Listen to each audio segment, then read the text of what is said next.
В день своей свадьбы Элина не ощущала радости, которую, казалось бы, должна была чувствовать. Все было слишком выверено, идеально, неестественно. Гости собрались заранее, играл квартет, арендованная площадка сияла белыми лентами и цветами. Внутри все было готово, кроме нее.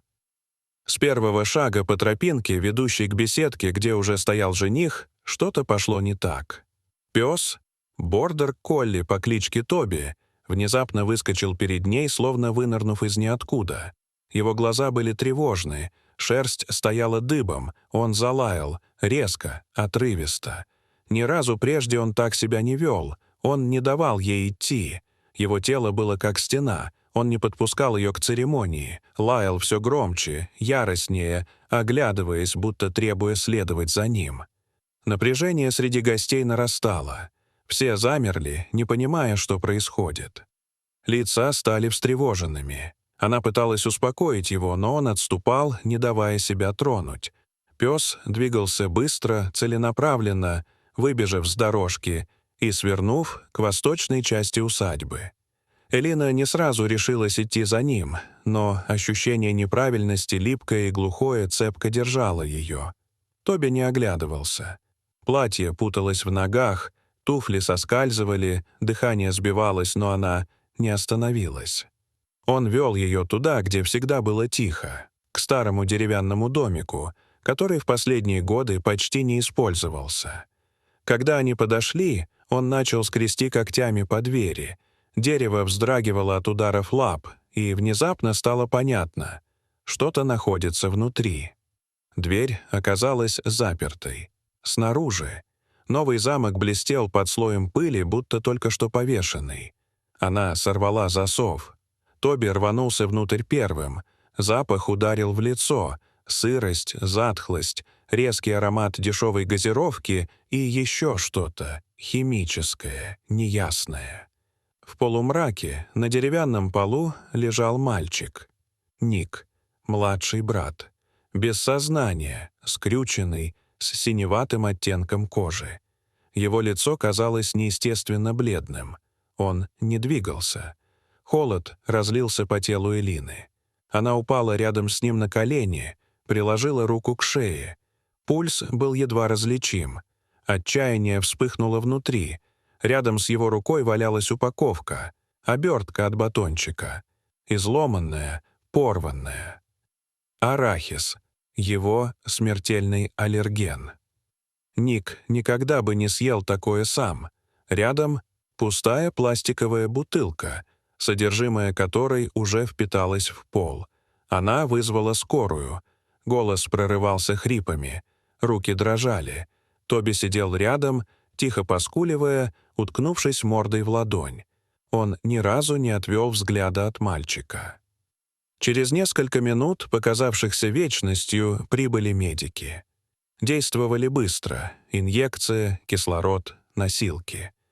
Один из них бросил взгляд на упаковку и что-то записал. Элина осталась сидеть в пыли у порога. Платье испачкано, руки липкие, лицо онемело. Она только теперь заметила, что дверь не просто закрыта, заперта на крючок снаружи. Ник не мог выйти. Кто-то не позволил ему уйти. Но кто и почему? Официальная версия была расплывчатой. Несчастный случай. Кто-то из гостей случайно оставил сладости. Может, Ник просто ошибся. Но Элина знала. Это не ошибка. Он не ел ничего незнакомого с тех пор, как впервые попал в больницу. Он был слишком осторожен. А новый замок на старой двери, об этом никто даже не спросил. Через неделю свадьба все же состоялась. На этот раз без музыки, без лишней пышности.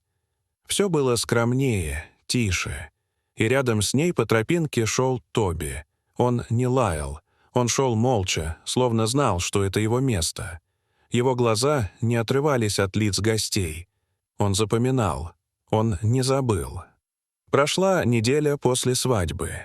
Ник медленно восстанавливался. Он редко разговаривал, часто вздрагивал во сне, временами смотрел в одну точку, как будто пытался вспомнить что-то важное, ускользающее. Врачи уверяли, что он физически поправится. Но страх в его глазах не уходил.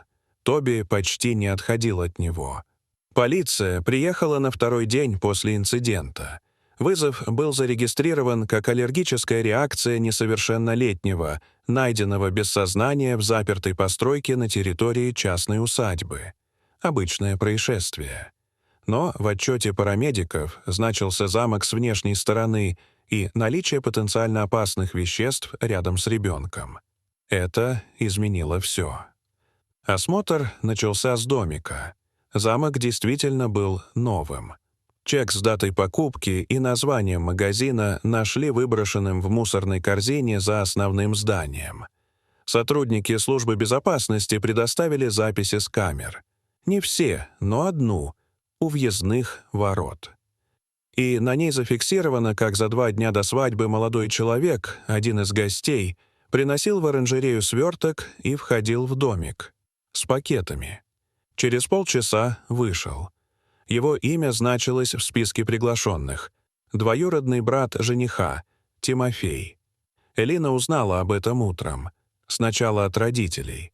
Потом из официального письма, в котором полиция уведомляла, что задержан подозреваемый. Его показания были спутанными. Он утверждал, что не хотел навредить. Хотел испугать. Якобы хотел, чтобы свадьба не состоялась. Он был влюблен в Элину много лет, еще с подросткового возраста. Считал, что жених недостоин ее, что если все сорвется, она одумается. Ник, случайно попавшийся ему на пути, стал способом. Тимофей предложил ему сладость. Знал про аллергию. И заманил в домик. Там запер. Ушел. По словам следователя, Тимофей действовал осознанно. Принес батончик с арахисом, добавил его в безобидный на вид десерт и передал Нику, когда тот играл у сада. А потом заманил его в домик под предлогом показа чего-то интересного. Там он оставил его. Запер дверь, ушел. Когда Тоби начал лаять, Ник был уже почти без сознания. Полиция передала дело в прокуратуру. Было заведено уголовное производство — покушение на убийство по причине личной неприязни. Психиатрическая экспертиза показала, что Тимофей вменяем, но действует импульсивно и склонен к навязчивым идеям. Его выпустили под подписку. Суд назначен на ближайший месяц. Элина читала материалы дела в полном оцепенении. Все, что казалось странным, теперь получало объяснение. Леденящая пустота внутри становилась холодной уверенностью. Ник выжил чудом. И чудо это — Тоби. Только благодаря ему все не закончилось трагедией. Вечером после визита полицейских она долго сидела в саду. Тишина висела над зеленью, где еще недавно царила суета праздника. Рядом лежал Тоби, положив морду ей на колени. Он дышал спокойно. Глаза его были полны тяжести и верности. Она вспоминала, как однажды слышала: «Собаки чувствуют зло.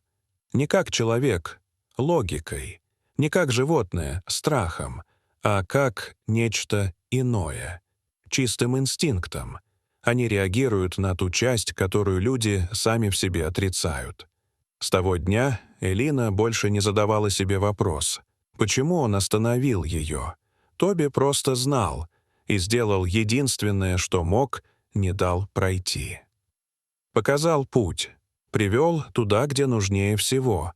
Истина вышла наружу, но воспоминание о том лающем призыве все еще звучало в ней. Иногда ночью, иногда среди гостей, иногда в собственных мыслях, и каждый раз напоминала: спасение пришло не от человека, а от того, кто не умел говорить, но понимал все. Дорогие зрители, что вы думаете об этой истории? Расскажите, пожалуйста, в комментариях. А если вам понравилось это видео, то ставьте лайк и подписывайтесь на наш канал. До свидания.